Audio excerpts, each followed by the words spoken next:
Hi guys, what's going on and welcome to Season 8.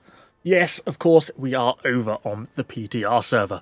They've given us access for about 24 hours just to check out what's coming with Season 8. Have a look at the new Pike class, which you can see on my back behind me. Checking out some of the new units, the Modao Battalion, the Greyhair Garrison and the Cudgel Monks. Seeing what they're all about. And just so we can basically show to you guys what we've got coming on July 8th. So I mostly wanted to focus this video on checking out the new units. So of course we've got the Modao Battalion here. Some of the localization isn't yet finished, so we've got a few of the units haven't quite got the right naming on them. But we've also got the Greyhair Garrison down here, and finally, of course, the Cudgel Monks. We're going to start in reverse order and start things off though with the Modao Battalion. Obviously, they were initially announced as a Tier 4 unit, and it seems that they've since been promoted to a 5-star Tier 5 unit, although I do notice that their leadership is incredibly low at 245. I did wonder if this is maybe just a relic of them being a previous Tier 4 unit, so we may see this change though before they actually come out on July 8th. Elsewise, they're a really interesting unit with some very interesting abilities. They are primarily, or at least in part, an anti-cavalry unit. We see a few parts of that.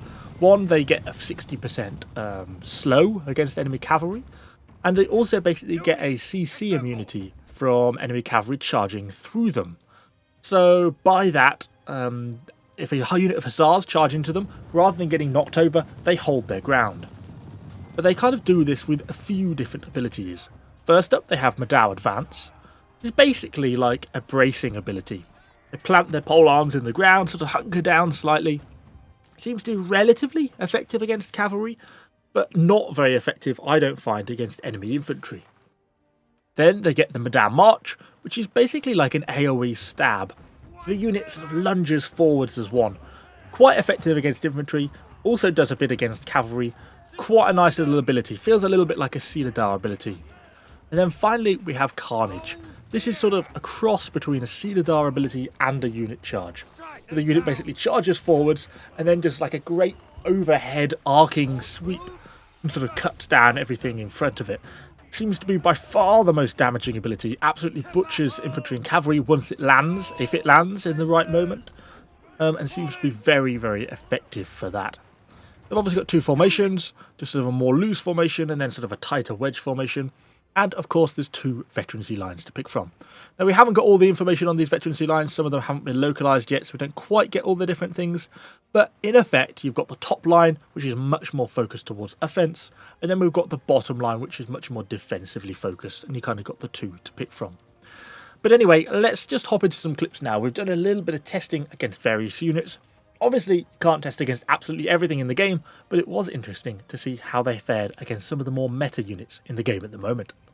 When we actually first tested them against Armigers, I wasn't actually that hopeful, just in that sort of brace formation.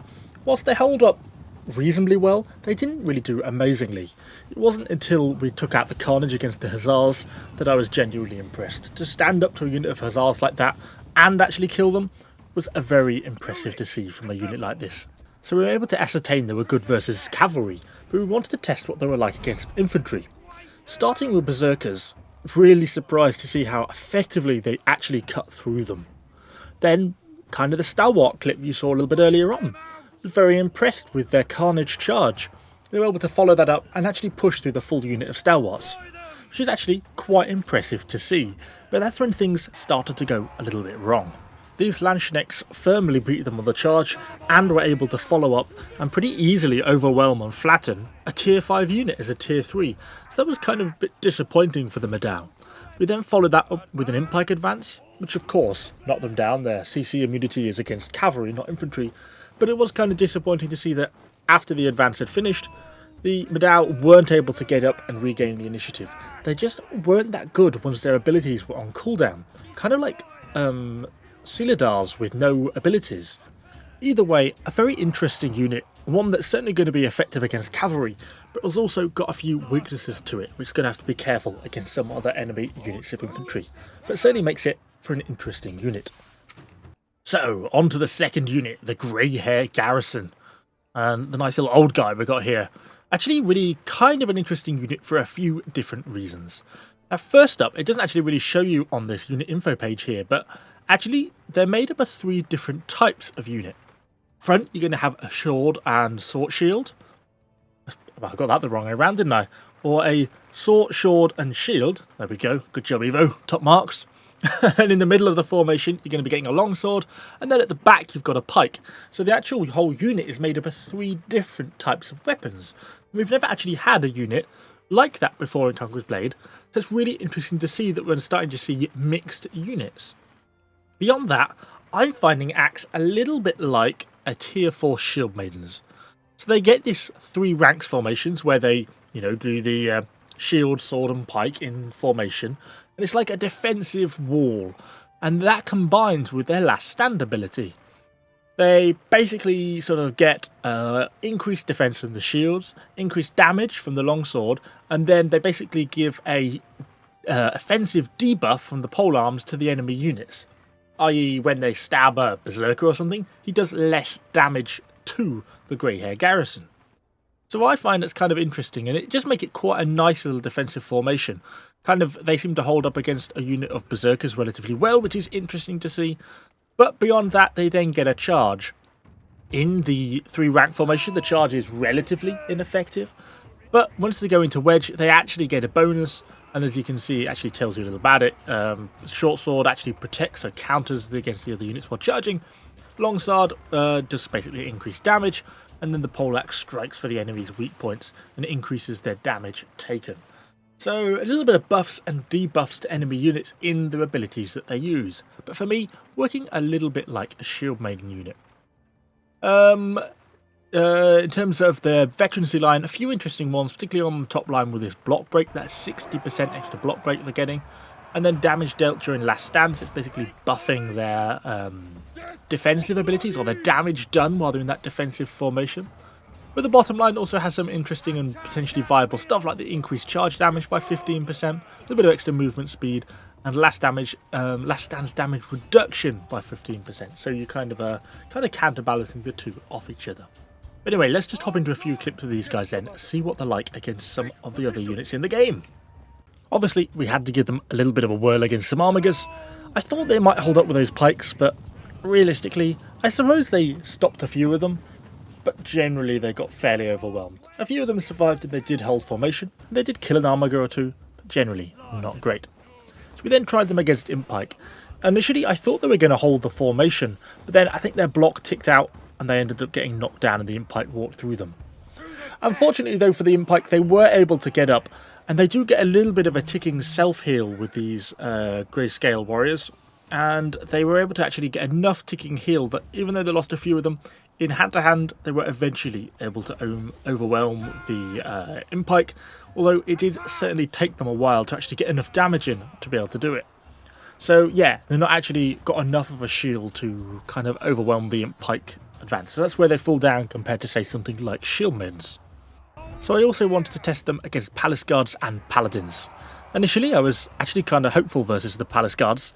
We get stuck in and do a decent charge, but then as they actually get into a bit of hand-to-hand, wait for the Palace Guards to break formation, and yep, they basically instant flatten the Greyhair Garrison. They just don't really hold up in a hand-to-hand against other units. So then I wanted to see how their shield formation would do against the Paladins, and yeah, that went about as well as you would expect. The Paladins hit them, walked over them, and pretty much kept going, and flattened them pretty much record time. Bit like the Shield Maidens, these guys are a great support unit. They're not going to be going toe-to-toe with heavily armoured knights like Paladins. It just doesn't work like that for them. And last but not least, we arrive at the Cudgel Monks. These are going to be the first unit we actually get unlocked when Season 8 goes live on the 8th. So these are probably the ones we actually, in many ways, want to know about the most. Now obviously they are entirely a blunt damage unit. You're going to be getting 18 men in the unit at around 10,000 hit points. I ended up going pretty much down the bottom veterancy line, partly for the cooldowns, but also partly for the double strike that they get with a normal attack, which seemed kind of worthwhile. You also get a little bit of increased movement speed and range reduction. But in terms of their abilities, they get a few interesting things. First off, they get this 6-way staff charge. They basically charge at the enemies while spinning their staffs. They say that during the charge they block enemy arrows, But I'm not finding that to be at least 100% factor. Maybe it's just a damage reduction from range. But as you can see from the clip now, that it seems that they still take arrow damage even when they're being shot at. Then they basically have a windmill strike, which, well, kind of as the name they suggest, they strike like a windmill. They just spin wildly with their staff, which can do a lot of damage, but I find that they tend to get overwhelmed pretty quickly. Actually, in all the testing, I found the monks to be pretty much the worst unit. They didn't really seem to perform very well. And you've got to remember, this is 175 leadership with a 15 leadership reduction. They're normally going to be around 190. But anyway, let's hop into some clips and see what we do with them. I mean, as you just saw against those Sons of Fenrir, they got absolutely flattened. Obviously, Sons of Fenrir do have quite a lot of burst damage, but considering these monks are supposed to be an AoE big hitter, then I kind of disappointed that they did so little damage to them. And that really about set the tone for the monks, really. They just don't seem to have the sort of damage to really overwhelm units of their equivalent tier. Against these prefecture guards, okay, they do a bit of damage in their initial hit, pick up the odd kill or two, but they really just rapidly get overwhelmed and killed. And that was really the same when we move on to condos. Okay, they do a little bit of a damage on the charge initially, but then they just don't seem to be able to follow up with their windmill ability to get enough damage in to make them realistically viable, and the condos seem to flatten them really without too much trouble.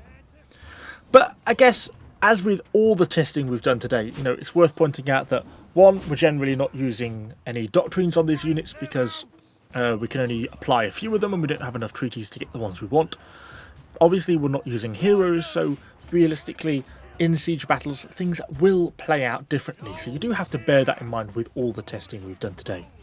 Finally, big thanks to King Alpha for his help with sorting out some of the testing. He was the one commanding the units all the other times, so he did a fantastic job of helping me get some footage so we could all see a little bit of stuff out there. So I'll put a link to his channel and his Twitch in the description down below. Anyway, hopefully you've enjoyed the video.